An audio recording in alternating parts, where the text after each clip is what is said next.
संघर्षशील नेता सचिन जी पायलट साहब,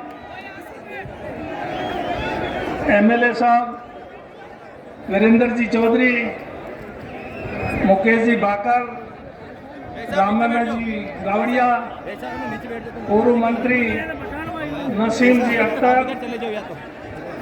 विद्याधर जी, ज्योति खंडेलवाल जी एवं मंच पर विराजमान सभी कांग्रेस के नेतागण,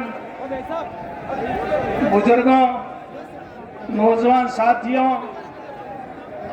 माताओं बहनों और किसान भाइयों,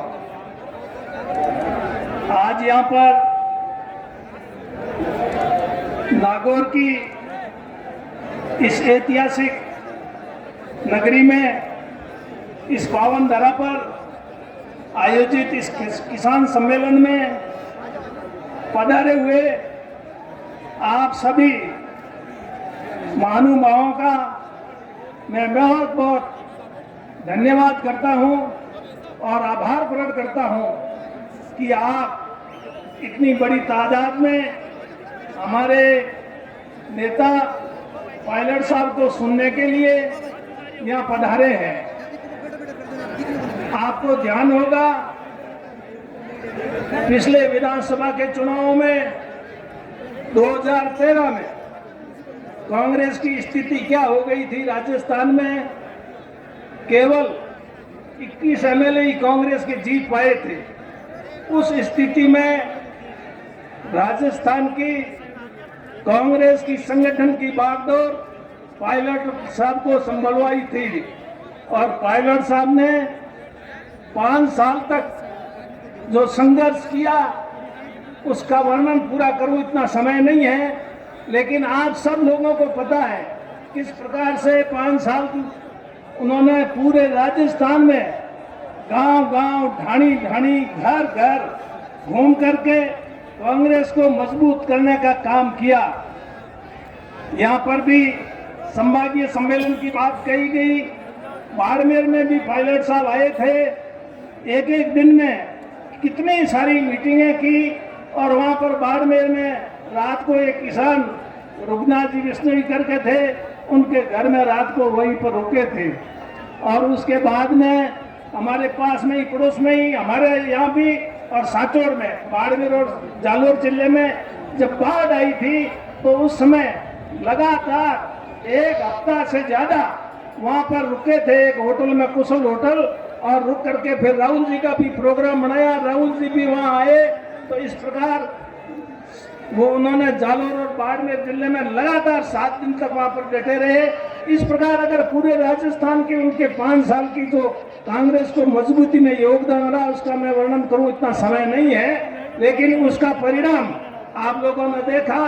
2018 के जो विधानसभा चुनाव हुए तो उसमें वापस कांग्रेस सत्ता में आई और वो आप सब लोगों के सहयोग से, आप सब लोगों के आशीर्वाद से, आप सब लोगों की मेहनत से आप लोगों ने साथ दिया।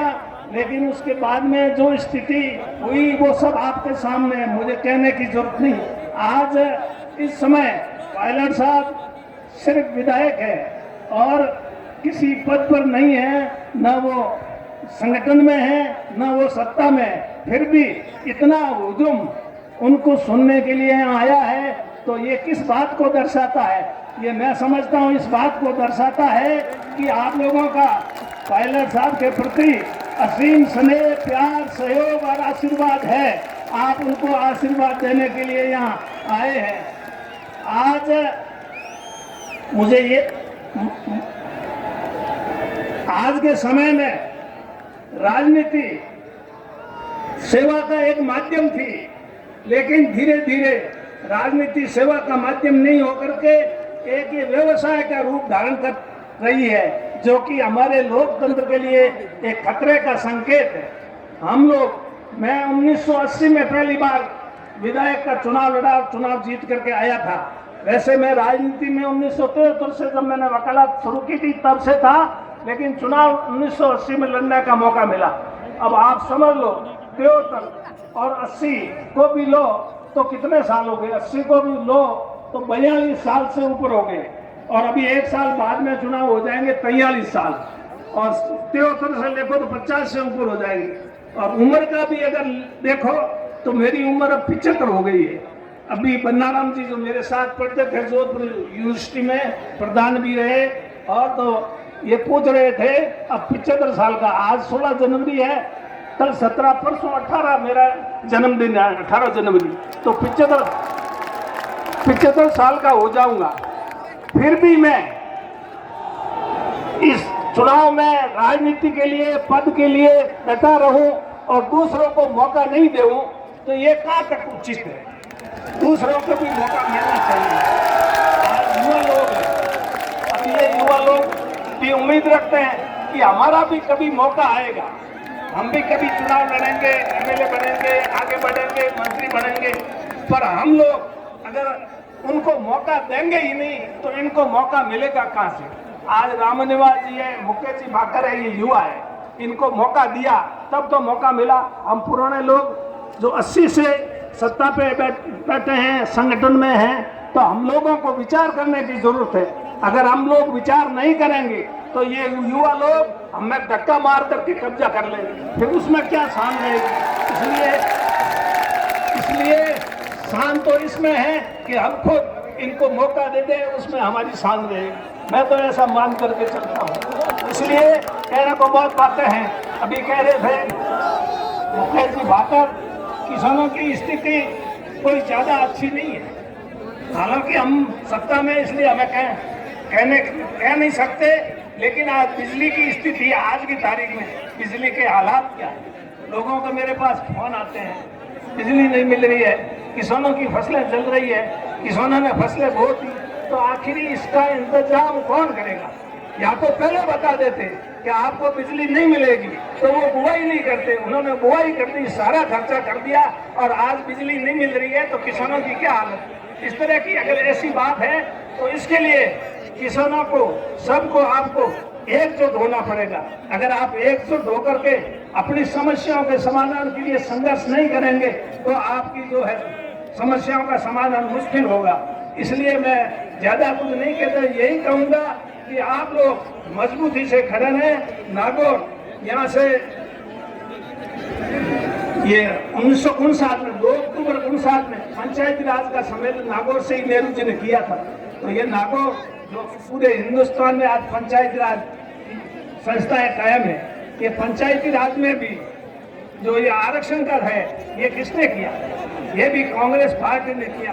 अभी राहुल जी भारत जोड़ो यात्रा निकली, वो भी बहुत शानदार यात्रा निकली। तो इसलिए अपने को मजबूती के लिए सबको एकजुट होकर के काम करना है। कहीं पर थोड़ा मुझे एक बात लगती है कि ताली है, ताली एक हाथ से नहीं बजती, दोनों हाथों से ताली बजती है। कुछ लोग एक हाथ से ताली बजाना चाहते हैं, इसलिए वो ये दिमाग से निकाल दें, एक हाथ से ताली कभी नहीं बज सकती, दोनों हाथ मिलाओगे तब ताली बजेगी। और कांग्रेस ने हाथ से हाथ जोड़ो अभियान अब शुरू कर रही 26 जनवरी से कांग्रेस, तो इसलिए सबको कांग्रेस की मजबूती के लिए जो है वो करना चाहिए, न कि खुद की मजबूती के लिए काम करना चाहिए। मैं तो ये समझता हूँ कि कांग्रेस की मजबूती के लिए काम करो, अपनी मजबूती के लिए न काम ना करो। और कांग्रेस मजबूत होगी तो अपन सब अपने आप मजबूत हो जाएंगे। तो मैं और पायलट साहब के नेतृत्व में, मैंने तो ऐसा व्यक्ति संघर्षशील और काम करने वाला धैर्यवान नहीं देखा। आज इनके पास कौन सा पद है, फिर भी कितने लोग उनको सुना, ऐसा मैंने तो मेरे जीवन में, मैं भी कोई अभी, मेरी भी उम्र 75 साल की हो गई है, तो ऐसा व्यक्ति मैंने तो नहीं देखा। और ये उत्साह जो आप दिखा रहे हैं, आप मजबूत से इनके साथ खड़े रहें और ये मजबूती से आपके किसानों के हक के लिए लड़ते रहेंगे। लाल बहादुर शास्त्री जी ने नारा दिया था, जय जवान जय किसान। इस देश में, देश को आज किसान की वजह से ये अन्न जो है इसको पैदा कौन कर रहा है? किसान कर रहा है। अगर किसान अन्न पैदा नहीं करे तो सारे लोग भूख मर जाए हिंदुस्तान के, खाए क्या? खाने आपको याद नहीं है, मैं थोड़ा सा और 2 मिनट वक्त लूंगा। 25 से 26 में अकाल पड़ा था, 25 से 26 में। ये नए लोगों को मालूम नहीं है, पुराने लोगों को सब पता है। देश में खाने के लिए अनाज नहीं था। इंदिरा जी ने अमेरिका से ज्वार मंगवाई थी और वो लोगों ने ज्वार खाई, जो जानवर भी नहीं खाते, उसको खा करके अपनी जान बचाई, क्योंकि हिंदुस्तान में अनाज था ही नहीं। आज हिंदुस्तान में अनाज के भंडार भरे पड़े हैं। ये किसकी वजह से? ये किसान की वजह से है। तो इसलिए किसान और जवान जो देश की रक्षा करता है, सीमाओं में अपना प्राणों को न्यौछावर कर देता है, इसलिए शास्त्री जी ने, और आपको ध्यान हो उसमें अनाज की कमी पड़ी थी, इसलिए शास्त्री जी ने हफ्ते में एक दिन उपवास का सबको संकल्प दिलाया था। एक दिन उपवास रखना, जिससे कि एक दिन का अनाज बचे, लोगों के काम आए। तो किसानों की, जवानों की, मजदूरों की हमें सुननी पड़ेगी। हम अगर इन लोगों की नहीं सुनेंगे, सिर्फ पैसा वालों की अगर सुनेंगे, तो हमें भी जनता ये बख्शने वाली नहीं है। इस बात को भी हमें ध्यान में रख करके काम करना है। इसलिए मैं अधिक समय नहीं लेते हुए आप लोगों से यही कहूंगा, आप यहाँ पधारे, इस ऐतिहासिक सभा को सफल बनाया।